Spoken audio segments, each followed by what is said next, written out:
Bonjour, je suis Claudia Prolongeau et vous écoutez Crime Story, le podcast de faits divers du Parisien. Décidément, ce sont les faits divers et leurs conséquences qui ont la vedette aujourd'hui.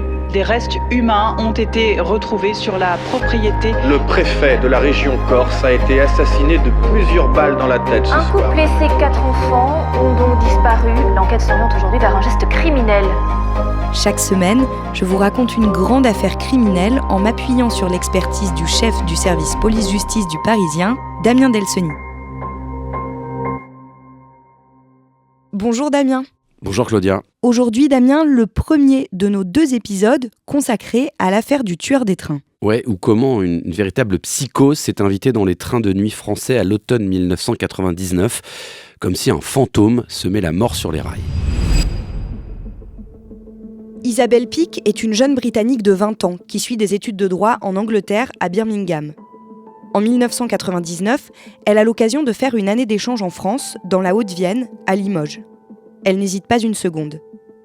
Décrite par ses proches et ses professeurs comme une élève brillante et enthousiaste, promise à une grande carrière, elle pose ses valises dans la capitale du Limousin au mois de septembre. Les cours vont bientôt commencer. Les premières semaines se passent bien, même si son petit ami, resté en Angleterre, commence à beaucoup lui manquer. C'est pourquoi Isabelle prend la décision, au mois d'octobre, de retourner à Birmingham quelques jours pour passer un peu de temps avec lui. Le mercredi 13 octobre, aux environs d'1h du matin, elle prend la direction de la gare de Limoges, où un train doit l'emmener à Paris. Depuis là-bas, elle rejoindra ensuite son pays natal. Mais Isabelle n'arrive jamais en Angleterre. Ses proches s'inquiètent et alertent les autorités. Le lundi 18 octobre, 5 jours après, Interpol contacte la France pour l'informer de la disparition d'Isabelle, dans la nuit du mardi 12 au mercredi 13. Malheureusement, les gendarmes français sont très vite en mesure de dire à leurs homologues anglais ce qu'est devenue la ressortissante britannique. Le mercredi 13 octobre, en début de journée, le cadavre désarticulé d'une jeune fille a été retrouvé au pied d'un pylône, le long de la voie ferrée, près de la gare de Chabenay, dans l'Indre, à environ 25 km au sud de Châteauroux. À 18h20, quand les gendarmes arrivent sur place, ils constatent que la jeune femme est allongée en équerre, les pieds en direction du pylône et la tête près du grillage qui protège la ligne SNCF des intrusions. Le bas du corps est entièrement nu. Seul un haut recouvre une partie du buste jusqu'au milieu de la poitrine. Les jambes semblent fracturées. L'état du corps ne laisse pas de doute sur le fait qu'il a vécu un choc terrible. Au poignet, la victime porte une montre arrêtée à 4h10. Les enquêteurs en déduisent que c'est sûrement l'heure de sa mort. Mais que s'est-il passé ? Est-ce un accident, un suicide, un meurtre ? À ce stade, les enquêteurs n'en ont aucune idée. Ils ont en revanche désormais le nom de cette jeune femme, Isabelle Peake.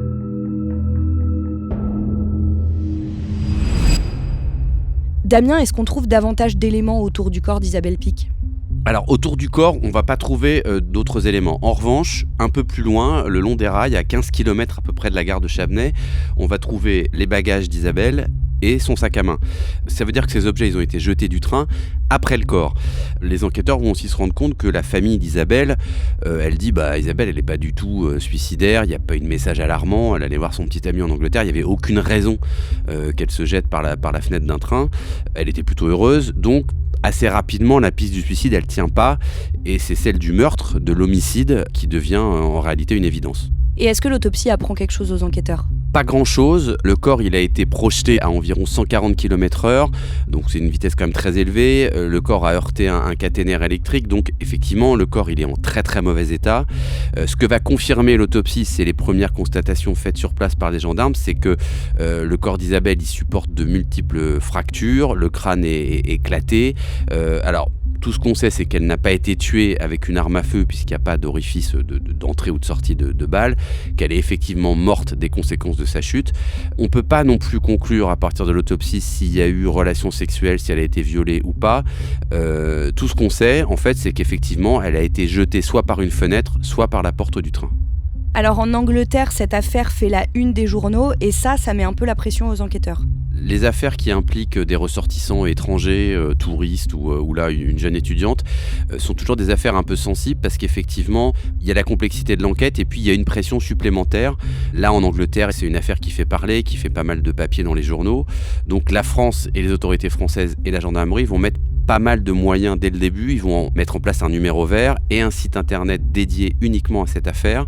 Et les gendarmes vont aussi mettre en place une cellule spéciale d'investigation qui va mobiliser 15 gendarmes à temps plein avec pour premier objectif de reconstituer les dernières heures d'Isabelle Pic et donc de découvrir ce qui a pu se passer entre la gare de Limoges où elle prend son train et l'endroit où on découvre son corps.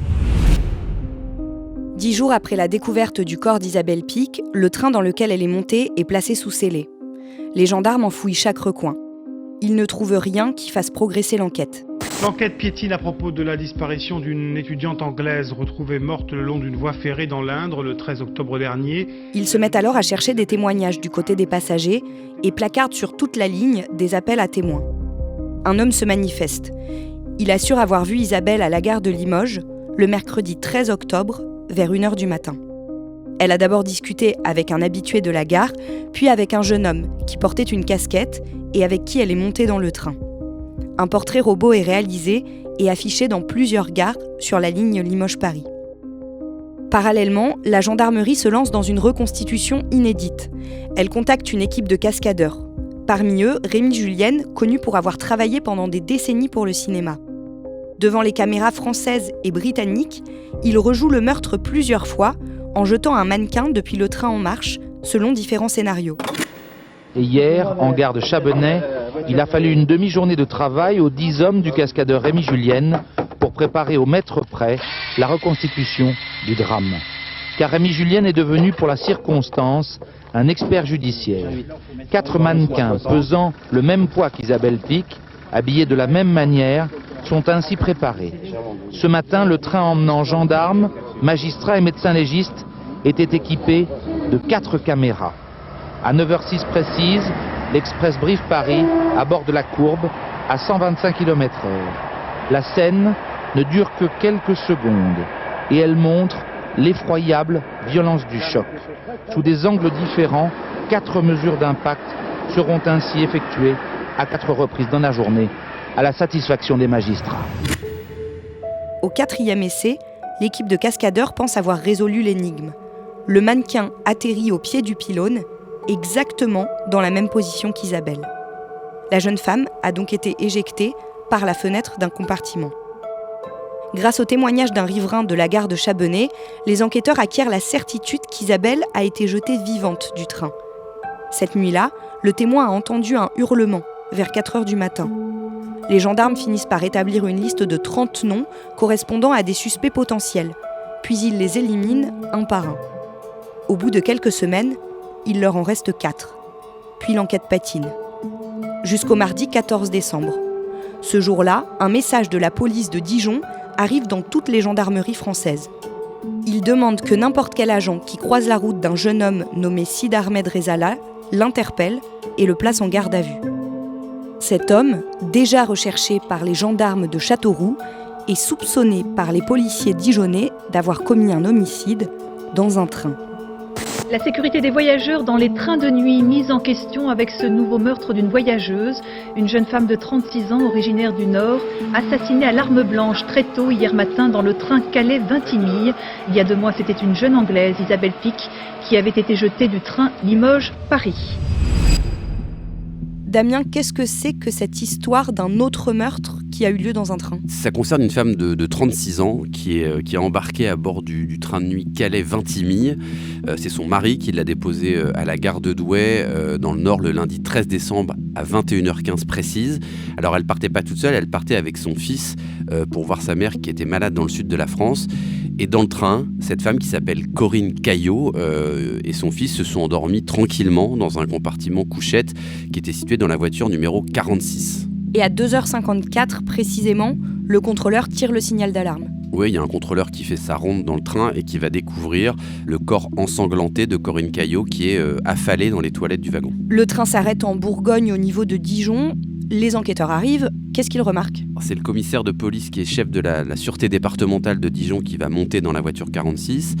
Et il dit on découvre la porte des toilettes à demi entrebâillée. Il y a un corps qui est allongé, qui bloque d'ailleurs la porte, on ne peut pas refermer les toilettes. Et il constate que cette femme, elle a été tuée à coups de couteau de manière assez violente. Elle a l'artère jugulaire qui a été tranchée. Elle a aussi des plaies sur le visage et sur le buste. On pense d'abord à un mobile qui peut être assez classique, soit un vol, soit une tentative d'agression sexuelle. Mais le vol, il est très rapidement exclu par les enquêteurs puisque la victime n'a pas été fouillée. Il ne semble pas lui manquer des objets. Elle a d'ailleurs encore son sac à main qui est au niveau de sa taille. Il y a un peu d'argent qui reste, il y a ses papiers d'identité. Et les premières constatations excluent aussi la possibilité d'un viol. D'ailleurs, elle porte toujours ses vêtements. Il n'y a pas de témoins. Quand il commence à entendre les gens qui étaient évidemment à 2h et quelques du matin, les gens dorment. D'ailleurs, son petit garçon avec lequel elle voyageait, il dormait, lui, dans le compartiment quand sa maman était tuée. Les policiers de Dijon se mettent sur les traces du tueur en fouillant chaque wagon. En quelques dizaines de minutes, ils découvrent une casquette ensanglantée et visiblement abandonnée dans la voiture 40, à seulement quelques dizaines de mètres du corps de Corinne Caillot. Ils cherchent alors à en retrouver le propriétaire. Dans le wagon, certains passagers ont remarqué un homme, jeune, d'une vingtaine d'années environ, très agité pendant le voyage. Les contrôleurs s'en souviennent aussi. Ils lui ont demandé son billet et, constatant qu'il n'en avait pas, l'ont menacé de le débarquer du train s'il ne présentait pas de papier d'identité. Il en a donné et a pu rester à bord. Ils ont noté son nom, Sid Ahmed Rezala. L'homme devient immédiatement suspect et les policiers veulent à tout prix le retrouver. Sauf qu'il est trop tard pour l'interpeller. Il est descendu à Dijon quand le Calais Vintimille s'est arrêté et depuis, de nombreux trains sont passés. Il a pu partir vers le nord comme vers le sud. Dans le centre-ville, la patrouille à sa recherche fait chou blanc. C'est alors que le commissaire diffuse son signalement à toutes les antennes de police et les gendarmeries de France. À Châteauroux, à 350 km de Dijon, les gendarmes sont saisis par les similitudes avec leur affaire.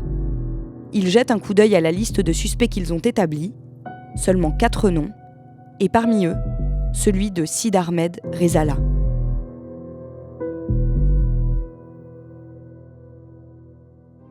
Vous venez d'écouter le premier épisode de Crime Story, consacré aux tueurs des trains. Suite et fin de ce podcast dans le 2e épisode, déjà disponible sur le site leparisien.fr et sur toutes les plateformes d'écoute. Crime Story est le podcast fait divers du Parisien.